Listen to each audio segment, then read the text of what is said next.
사랑과 은혜로 우리를 늘 지키시며 기도하기를 원하실 때 새벽을 깨우시는 좋으신 아버지 하나님, 이 시간이 우리의 삶 가운데 복된 시간이기를 원하고 모든 세상적인 욕심들이 내려지는 시간이기를 원합니다.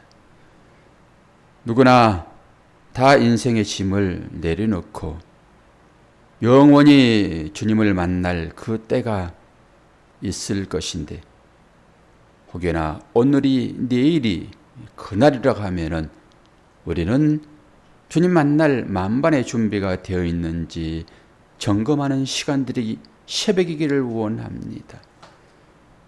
부지불식간에 찾아오실 수도 있는데 주님을 기뻐하지 아니하고 세상을 기뻐하는 그 자리에서 주님을 만난다 하면은 면목 없이 어찌 주님을 만날 수 있겠나이까.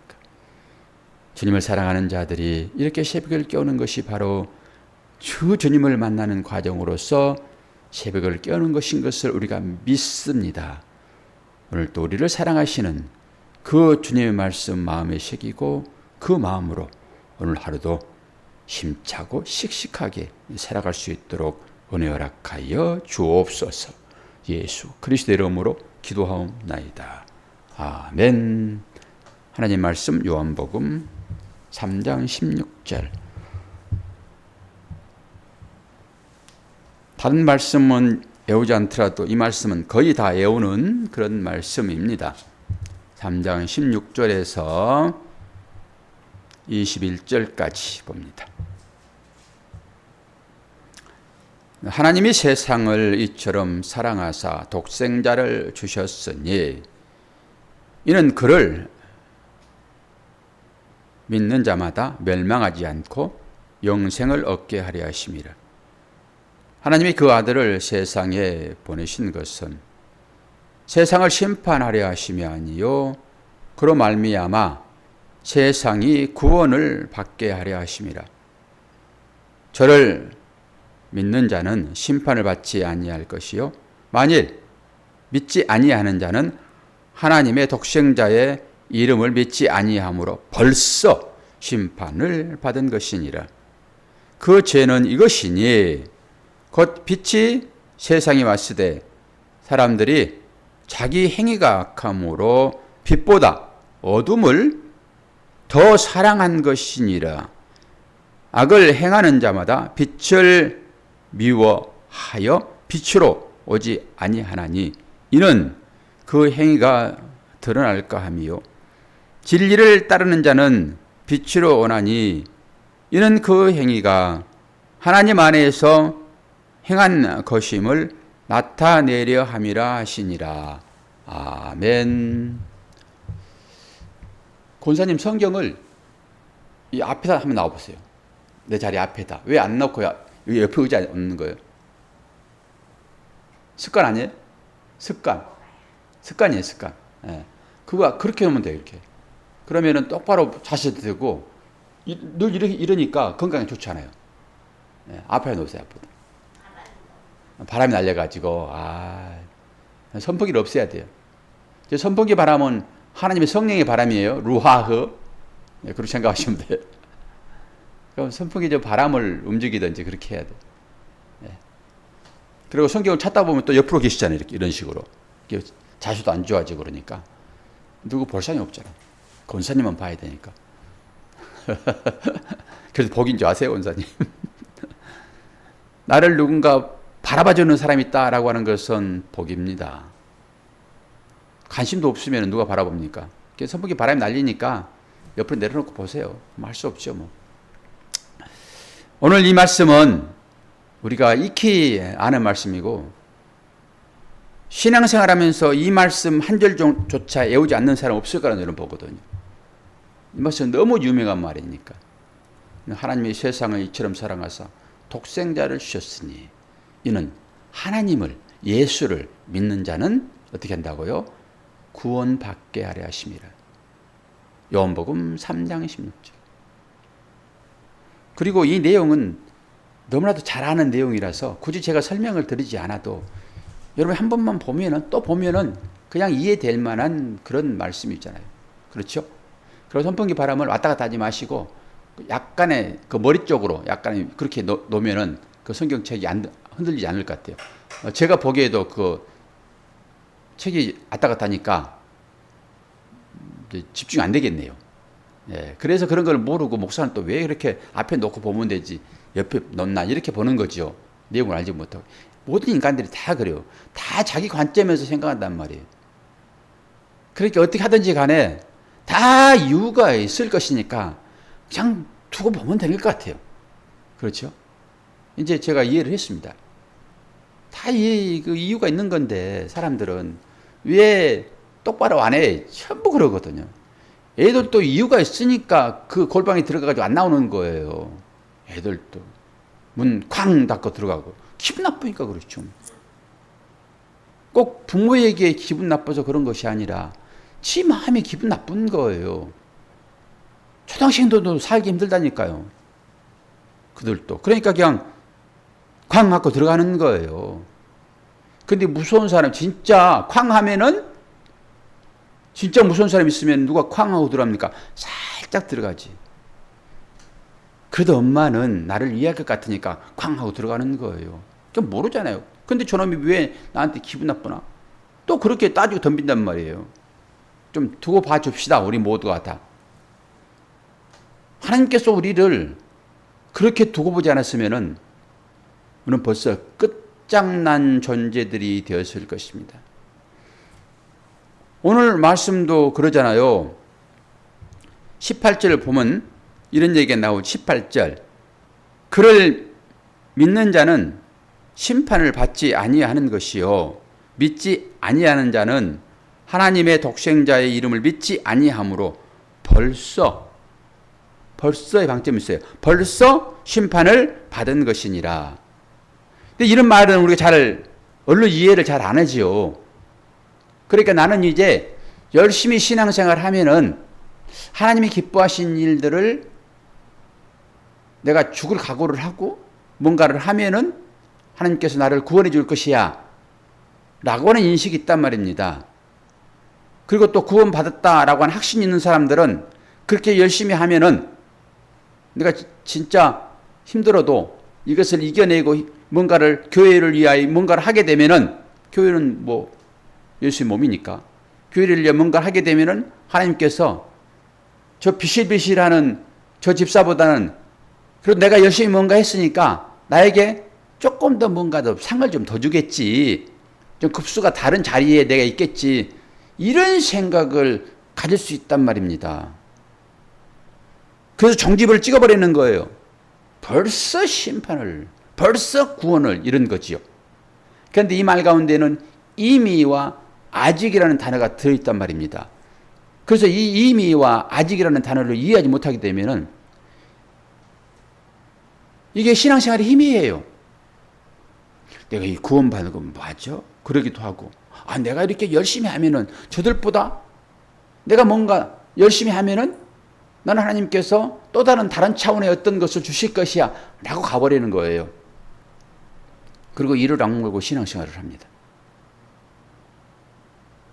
벌써라고 하는 말은 뭡니까? 이렇게 생각을 하세요. 복음은 누굽니까? 빛이시잖아요. 빛. 이 빛이 오신 이유는 뭐죠? 빛이 왔음에 저들이 그 빛을 맞이하지 아니하므로 그들은 심판을 받았다라고 얘기하잖아요. 그리고 요한복음 우리가 1장에서도 그거 다 배웠잖아요. 창세 전에 계셨던 말씀이 이 땅 가운데 빛으로 왔는데 사람들이 어두움으로 그 빛을 알아보지 못했다라고 요한복음 1장에서 우리가 다 봤잖아요. 오늘 또 다시 한번 또 확인하잖아요. 빛으로 오신 주님, 그 주님은 우리에게 말씀으로 오신 것입니다. 그 말씀으로 오신 그 주님을 영접하지 아니하였다 이런 것입니다. 그러므로 그들은 벌써 심판을 받았다. 그러니까 내가 앞으로 구원받을 수도 있고 내가 전도하여 그들도 구원받을 수 있는데 어떻게 벌써 심판을 받았는가 이런 의아심이 생기잖아요. 그럴 때 이미와 아직이라는 것을 여기에 대입을 해야 됩니다. 이 복음은 빛이잖아요. 그러니까 이 빛이라고 하는 것은 어둠을 드러내기 위한 것으로 사명이 있는 것입니다. 빛의 사명은 그러는 것입니다. 아니 온 천지가 다 빛이라고 그러면은 빛이 있을 이유가 없잖아요. 온 천지가 다 빛이라고 그러면은 그것이 어디일까요? 지옥일까요? 천국일까요? 무슨 생각을 하세요 지금? 근데 그걸 생각하고 말을 바로 못하면은 뭔 생각을 따라가는 거죠 지금. 어떻게 명사가 좀 일어났는가? 오늘은 일거리가 좀 들어왔나? 요즘 일거리 없어가지고 권사님 걱정하고 기도하시는데 제가 아무리 일을 많이 해봐야 사장한테는 도움이 별로 안 되고 그 일하는 사람 인건비 조금 나오는데 조금 더 값진 것이 들어오지 않는가? 이런 생각을 하니까 아니 빛이 무엇인지를 다 알고 그 빛에 대해 설명을 하고 이 땅 가운데 어둠이 없이 빛이 아주 온전히 전부 다 빛이다 그러면은 이것이 지옥이에요? 천국이에요? 그러는데도 바로 천국이 안 나오면은 생각하는 거잖아요. 참나. 목사를 좀 시원케 해주세요. 목사가 못 말하면은 불을 마셔야 시원하지. 나한테 시원하게 하지 말고 목사님 그 물 마시세요. 그러면 안 돼요. 제가 영적인 얘기를 하고 있으니까. 그래서 권사님이 끄떡끄떡거리고 권사님이 아멘 하면은 모든 시청자들은 다 알아듣는다. 예. 그런데 권사님이 일단은 제가 설교를 하고 권사님 은혜를 받아야지 제 마음이 뿌듯하잖아요. 다른 분들은 몰라요. 눈을 지금 맞추시고 있는지 그분들의 귀를 활짝 열고 말씀을 듣고 있는지 또 오늘은 뭘 할까라고 눈을 감고 있는지를 제가 모른단 말입니다. 제가 상황을 보면서 이제 판단을 하고 눈을 감고 있거나 내 졸고 있거나 그러면 깨워야 되니까. 그럼 모르잖아요. 그러니까 일단은 설교자가 여기서 공감을 하면서 하나님의 은혜를 나누려고 그러면은 여기 계신 권사님이 똑바로 대답해야 되고 좋을 시간이 어디 있어요 지금. 다른 사람 없는데 지금 좋을 시간이 어디 있어요. 목사가 둘이 은혜를 나눠야지 여기서 나눈 것이 그 은혜가 공중파를 타고 전달되는 거예요. 권사님 그거 누워 보세요. 제가 무슨 설교할 맛이 나겠습니까? 그럼 설교를 제대로 못하는데 여기 새벽에 일찍 나오셔가지고 그 빛 대신 예수 그리스도의 그 말씀 그거 생기잖아요. 그것을 공급받아야지. 오늘 또 삶 가운데서 인생을 살아내야 되는데 얼마나 힘듭니까 인생 자체가. 근데 그걸 공급할 책임이 저와 권사님에게 있단 말입니다. 지금 사모가 지금 오늘 또 못 나오잖아요 지금. 얼마나 힘들면 그럴까라고 하는 한편의 마음이 있고 사모는 목사고 한 몸이잖아요. 사역을 감당하는 것이니까. 근데 목사의 최고의 제1의 사명은 복음 전하는 거예요. 목회 사역입니다. 그 사역을 함께 해야 할 사람이 또한 사모인 것이고요. 근데 사모가 직장 생활로 인해 가지고 이 새벽 시간에 권사님 가끔 대답도 안 하고 그러는데 누가 한 사람 대답을 해야 되는데 그럼 어떻게 해요? 그러니까 그러면은 제1목적 목사에게 제1목적 사모에게 제1목적은 교회를 섬기는 거예요. 여러분 보세요. 목사가 부담 갖지 말고 들으세요.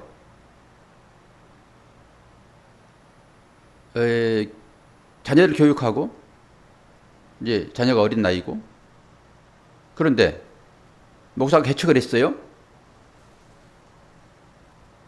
근데 목사가 먹고 살 길이 없어가지고 날일 다녀요. 날마다 날일을. 그 날일은 중노동이에요. 얼마나 힘들겠습니까? 근데 그거 하면서 정말로 성경 공부 잘 하여 연구하고 하여 제대로 된 설교를 하겠습니까? 하나님 진리의 말씀을 못하는 것입니다. 힘들었어도.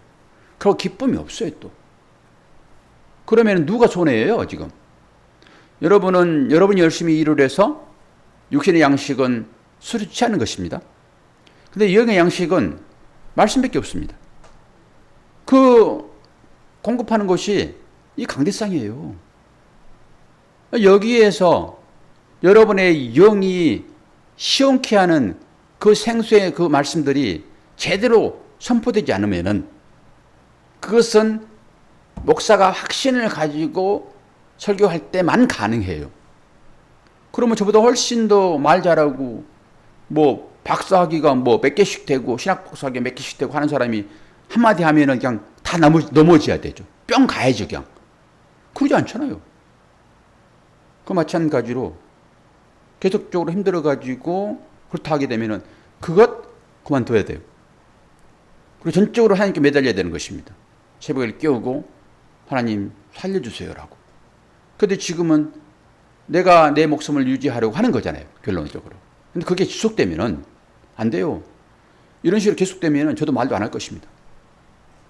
제가 뭐 강제적으로 여러 가지 것 때문에 뭐 할 수 있으니까 말 안 할 것입니다. 그래도 그 한계가 있어요, 한계가. 그 물이 끓는 온도가 있단 말입니다, 그게. 근데 그거 넘어가 버리면 안 돼요, 사람도. 그러니까 그것까지 가면 안 돼요, 누구든지. 싸움도 그 임계점이라고 그래요, 임계점. 막 폭발하잖아요, 서로 싸움하면은. 그런데 어떤 사람 임계점이 달하면요, 아무것도 안 보입니다. 그러니까 그때 막 폭력이 나오는 거고 그러는 거예요. 그렇게 지혜 있는 사람은요, 막 그러다가도 딱 눈치 살펴보고, 네가 세니, 힘이 세니, 내가 힘이 세니, 네가 더 나보다 힘이 세지. 그러면은 힘 약한 자는 딱 눈치 보고 임계점이 오르지 않도록 해야 될 지혜가 필요하단 말입니다. 그러니까 그걸 모르고 눈탱이가 밤탱이 되고 막 그러는 거죠. 요즘은 남편들이 맞습니다. 우리가 말도 못하고. 아내한테 맞아요.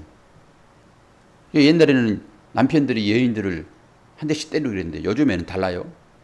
누가 맞고 삽니까?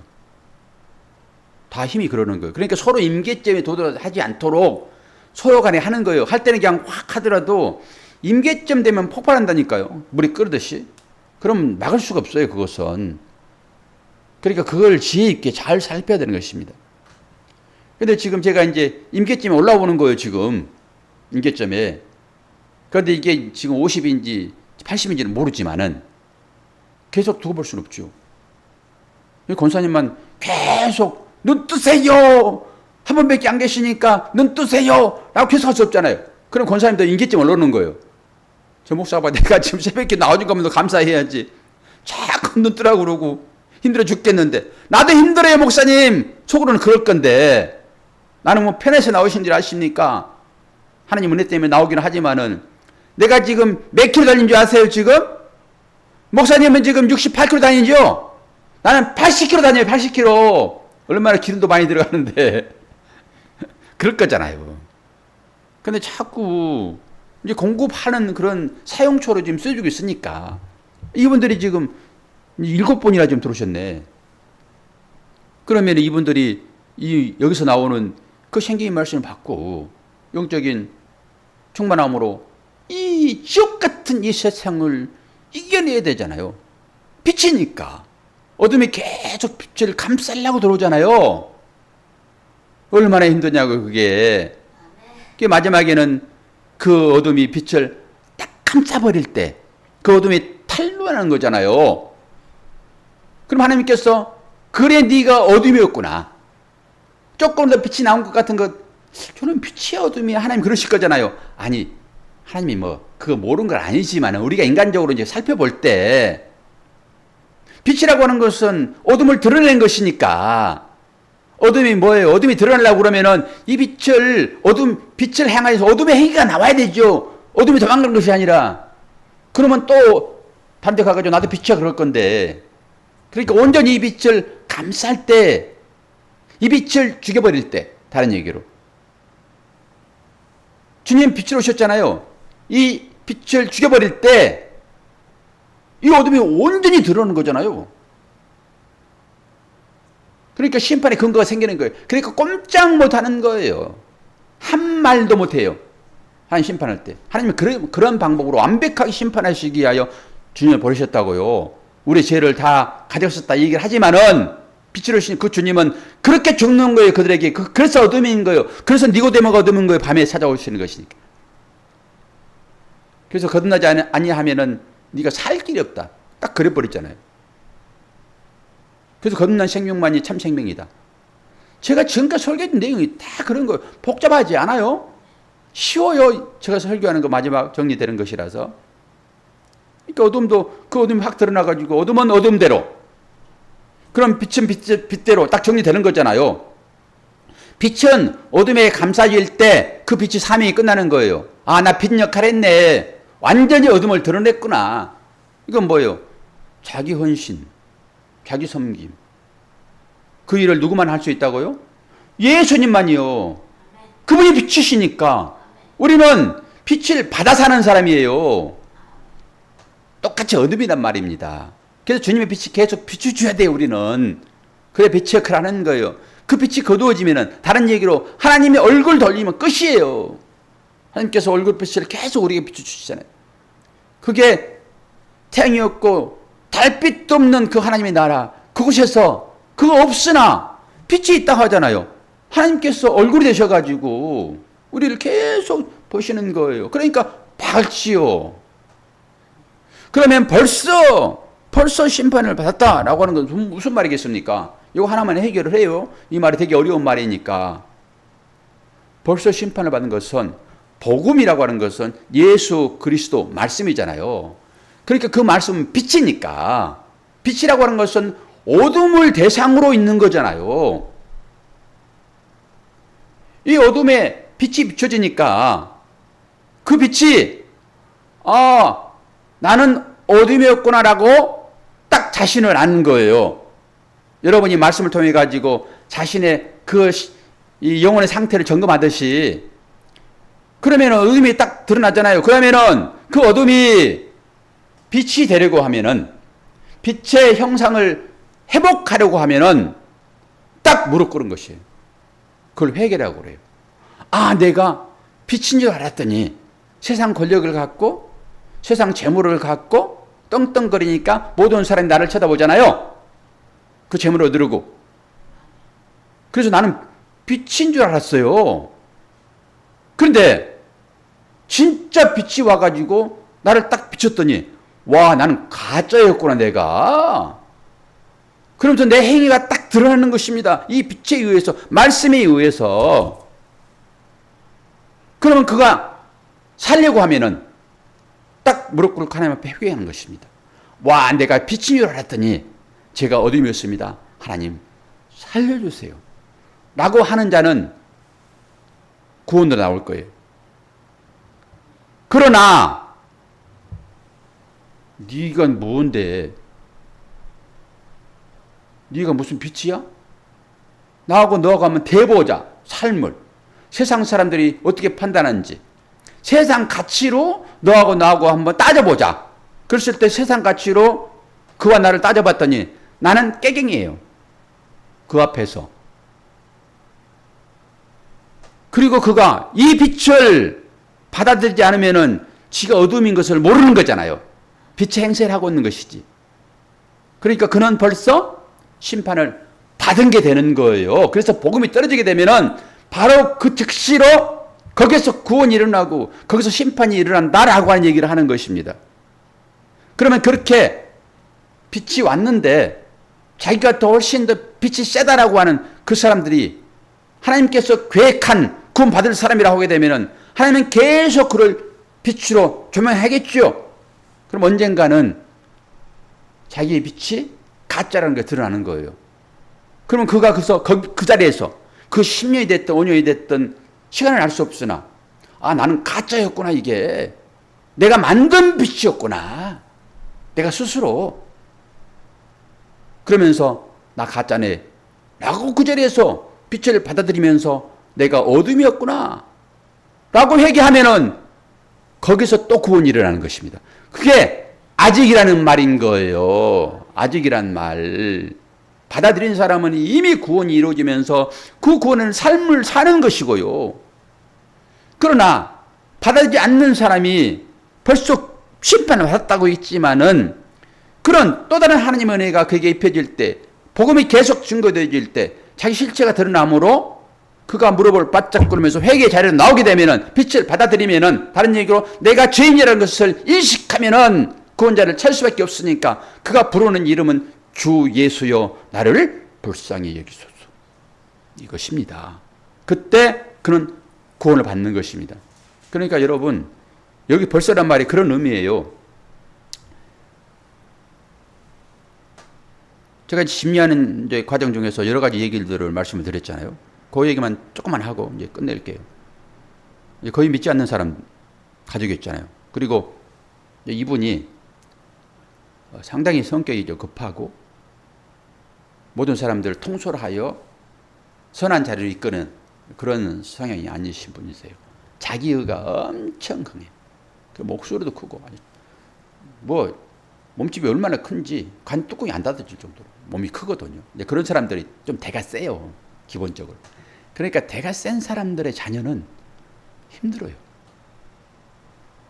그런 사람들은 앞에서 막 이끄는 독재형이란 말이에요. 그러니까 그 밑에서 있는 그 형제들, 누님 한 분 계시고 다 동생들이거든요.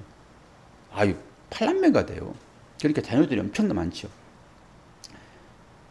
그런데 그렇게 가게 되면 관계는 다 끊어지게 됐습니다. 그리고 마지막에 진짜 애로운 거죠. 그 관계들이 거의 이제 끊어졌는데, 이번에 제가 장례장에서 본 느낌은 이건 장례장이 아니라 잔치자리예요. 서로들 만나가지고 끌어안고, 너 이렇게 조그마할 때 내가 봤는데 너 지금 이렇게 성장을 했니? 막 몇십 년 만에 만난 그런 관계. 모든 사람들이 뿔뿔이 흩어져 가지고 관계를 다 끊고 사는 사람들이 이분의 죽음 앞에 다 회복된 모습을 제가 봤습니다. 축제로구나. 축제로구나. 그런데 이분의 구원을 이루기 위하여 여동생이 그 권사님이신데 얼마나 눈물로 기도하고 했는지 하나씩 하나씩 지금 돌아오고 있더라고요. 본인의 남편도 중병으로 암으로도 돌아가셨고, 우리 형님의 남동생 둘도 암으로 그 집안 내력이거든. 이분도 80에 가셨긴 했지만 이분도 암이잖아요. 전부 다 간으로 인한. 그런데 다 화목해 되어지는. 제가 하나씩 자녀들 다 점검했어요. 다 회복하고 했어. 그랬더니 그래 했다고 그러는데, 이제 아들 하나만. 그건 딸이 많고 이제 아들 하나 있거든요. 아들이 40이 넘었는데 어때? 아버지의 마음을 좀 알겠어? 그랬더니 아직은 모르겠습니다. 제일로 관계가 틀어져 버리는, 막내도 안 해버리는. 그러니까 얼마나 부모님이 외롭겠냐고. 그 마음이 읽혀지니까 제가 모든 사람 앞에서 그 아버지의 마음, 나도 이제 인생을 살아봤기 때문에 내 자녀들과 관계 가운데서 이런 마음이 있습니다.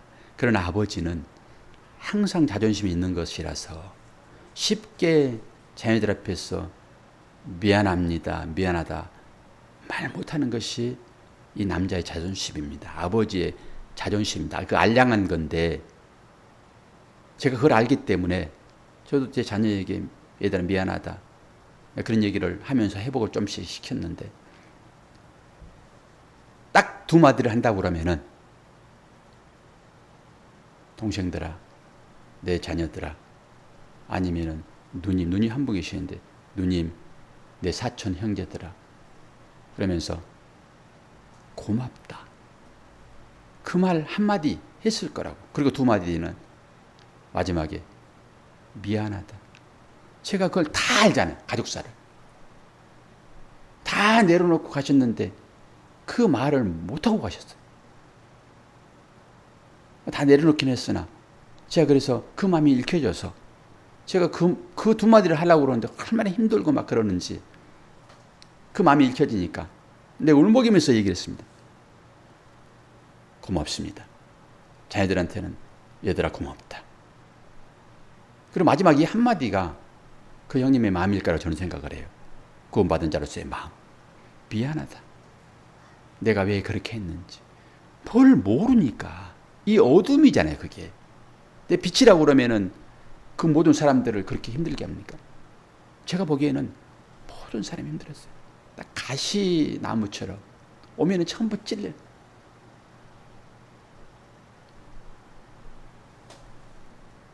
제가 50년 이상 봐왔잖아요. 제가 제 아내하고 연애하면서부터 봤으니까.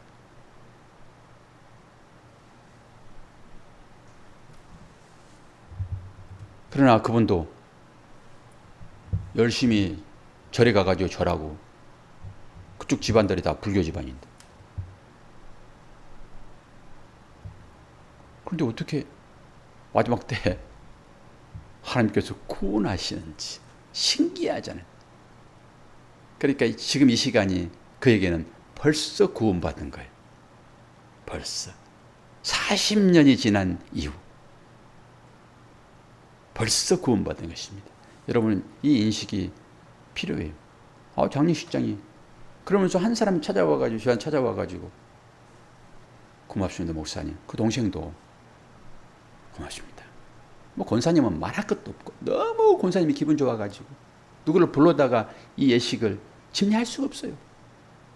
그러니까 제가 이제 목사라는 걸 알고 아주 부탁을 한 번만 예배 드려주세요 하고 해가지고 했는데, 그리고 자녀들도 교회 안 다니는 자녀들 찾아와가지고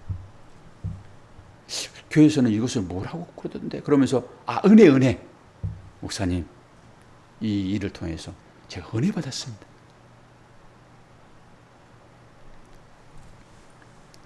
그 설교를 제가 담대하게 선포를 했기 때문에 듣든지 아니 듣든지 모든 사람 앞에서 축도하고 다 모여놓고 마지막 정리하고, 자녀들이 많으니까, 그리고 마무리를 깔끔하게 하고 왔습니다. 그 마지막 시간에는 불교의 골수분자, 지금도 저를 넘겨버리려고 하는 그 처형이고, 아무리 얘기를 해도 생각을 바꾸지 않고, 그런 분도 이 기독교 장례를 한번 처음부터 끝까지 봤을 거예요. 중간에는 거의 참여를 안 했으니까 마지막에는 어떻게 되는지를 아마 봤을 거라고 생각합니다. 그러면서 자기들이 생각하고 있는 그 교리와 기독교 교리, 이거 하나만 말씀드릴게요. 기독교 교리는 믿으면 구원, 믿지 않으면 어떻게 해요? 지옥입니다. 근데 불교 교리는 육도 윤회예요. 육도, 6개의 도가 있단 말이에요. 지옥도 마지막이에요. 지옥도. 그러니까 천상도가 있어요. 그리고 중간에 4도가 있단 말입니다. 4도. 그건 악의도, 축생도, 인간도, 이런 것들이에요. 그러니까 그 돌아가면서 이 영이 나갔다가 그것도 영이 나간다고 생각합니다. 그러면서 짐승의 몸으로 들어가기도 하고, 공을 잘 들여가지고 덕을 쌓으면은, 이걸 보시라고 얘기해요. 덕을 쌓으면은 아주 아기를 기다리는 그 귀한 가정에 그 아기의 몸을 입어요. 저는 이거 처음 들었습니다. 그것은, 그 깊은 거잖아요. 그걸 어떻게 접합니까? 근데 그분이 그렇게 하더라고요. 우리는 다 선포를 하고, 당신의 영혼은 하나님 나라에 새로운 몸을 입고 영의 몸을 입고 천국에 계십니다. 여러분 슬퍼하지 마세요. 전부 선포해놓고 마지막에 그 시신을 가족들이 다 돌면서 한마디씩 하는데, 거기에다 한마디 하더라고. 뭐라 하냐? 좋은 몸으로 태어나세요. 불교신. 아니, 우리는 새 영의 몸을 입고 아브라함 품에 안긴 나사로처럼 거기 가 있다고 얘기를 했는데, 제가 걱정하지 마세요. 그런데 그분은 그런 것을 아는지 모르는지 새 몸을 입으세요. 아니, 그분이 하는 일을 보게 되면은 그분은 지옥도지요. 그게 무슨 공을 쌓였어요. 가족들 다 이리저리 다 헤쳐지고 한 그 삶이었는데, 무슨 거기서 자기도 알면서 아주 귀한 가정에 사람으로 태어나세요. 천상은 못 가요. 그들은 열반은 못 한다고요. 열반은 신이 못 되는 거예요. 그 교리는. 그러니까 제일 잘 되면은 인간의 몸을 다시 입는 거예요. 구천에 떠돌다가 49제 하는 거죠. 그러니까 이 흑암들, 이런 교리에 빠져가지고 아무것도 모르는 것입니다. 그러니까 아주 이 엄청난 짐을 떠안고 사람들을 도와주는 거예요. 그 새로운 몸으로 태어나라고. 그 100이 됩니까? 안 되지. 잘 돼봐야 축생도 짐승으로 태어나는 거예요. 그러니까 조상이니까 그 안 먹는 거예요, 고기를. 아기도 먹지 못해가지고 그냥. 그러니까 이 기가 막힌 일들을 그들이 하고 있단 말입니다. 그러면서 공들이세요, 공들이세요라고 하는 거예요. 제가 이제 이 얘기를 하려고 했는데 합시다. 마태복음 11장 펴세요. 요거 결말을 내야 돼. 마태복음 11장 28절.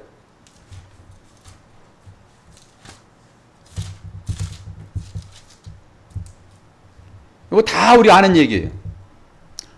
좀 시간이 가더라도 어차피 이 결말을 내야 되니까.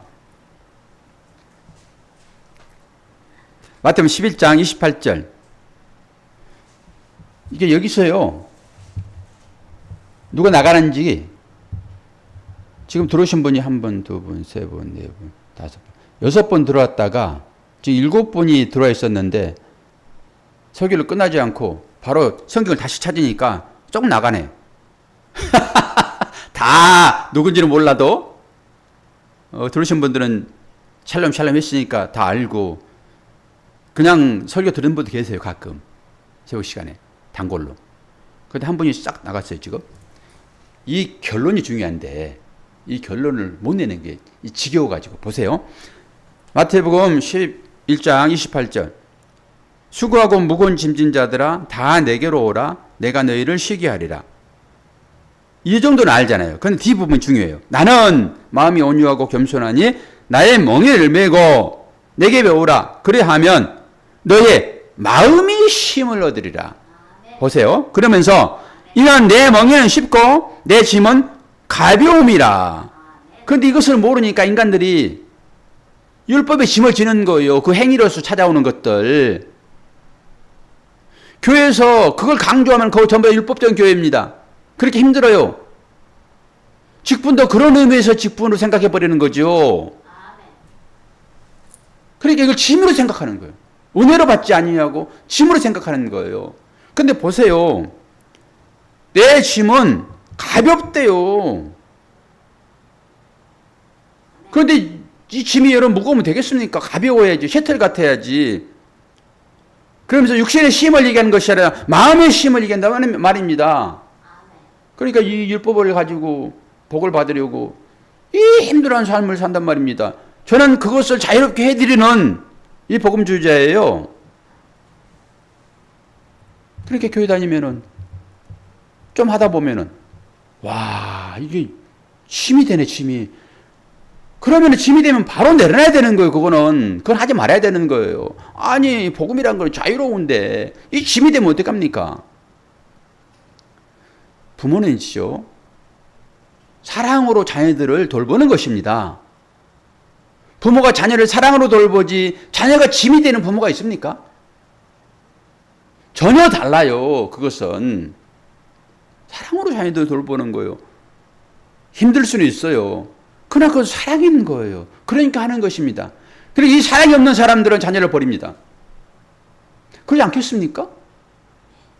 짐으로 여기는 거예요. 짐으로. 내 인생의 방해꾼으로 여기는 거예요. 누구든지. 그럼 그건 끝내야 되죠. 그건 하지 말아야 될 것들이잖아요. 교회는 그 율법의 짐을 자꾸 벗겨냈다고 수고하고 무거운 짐진 자들아. 너희들은 뭐 때문에 교회 생활이 어려워? 새벽에 깨우는 것이 뭐야 지금? 너에게 짐이 되면은 내가 너를 만나겠어 안 만나겠어? 푹 잠자. 그 짐이라 생각하면은 나는 짐 씌우려고 너희들을 깨우는 것이 아니니까. 내 관심은 너희들의 마음이야. 너희들의 마음이 힘을 얻어야지. 마음이 즐거워보세요. 힘이 나옵니다. 기본적으로. 권사님 하품하잖아요 지금. 왜 그래요? 지금 갈 시간이 됐거든 지금. 이게 몸이에요 몸. 그 사인을 보면서도 목사가 계속 설교를 하면은 내일 아침부터 내가 나올까 말까 이제 그러니까 설교를 끝내야 되는 거예요. 이 결론을 여러분 다 아시잖아요. 하든지 말든지 간에. 야, 설교를 끝내고자 하고 오늘 또 인생의 이 짐, 육신의 짐이 아닌 율법의 짐을 지고 있다 하게 되면 그건 다 내려놓으세요. 하나님께 나가십시오. 그러면 힘을 얻을 것입니다. 기도하겠습니다. 좋으신 아버지 하나님, 아버지의 사랑과 은혜를 감사합니다. 수고하고 무거운 짐진 자들아 다 내게로 와 주님 말씀하십니다. 하나님께서 세상을 이처럼 사랑하사 독생자를 주셨으니 이는 저를 믿는 자마다 멸망치 않고 영생을 얻게 하려 하심이라. 이 말씀 우리 가운데 떨어져 있고 이 말씀을 가지고 살아가는 새벽을 깨우는 믿음의 용사들, 오늘 또 하나님께서 강한 팔로 이끄시어서 무엇을 하든지 간에 그 가운데 빛의 자녀들처럼 행할 수 있도록 도와주옵소서. 특별히 새벽을 깨워야 되지만은 육신의 약함 때문에 그렇지 못한 자녀들을 이루하시고 저들에게 믿음을 주시고 새벽을 깨울 수 있도록 인도하여 주옵소서. 상을 당하는 모든 유가족들에게도 하나님의 평안이 있기를 소망하며 예수 그리스도의 이름으로 기도하옵나이다. 아멘.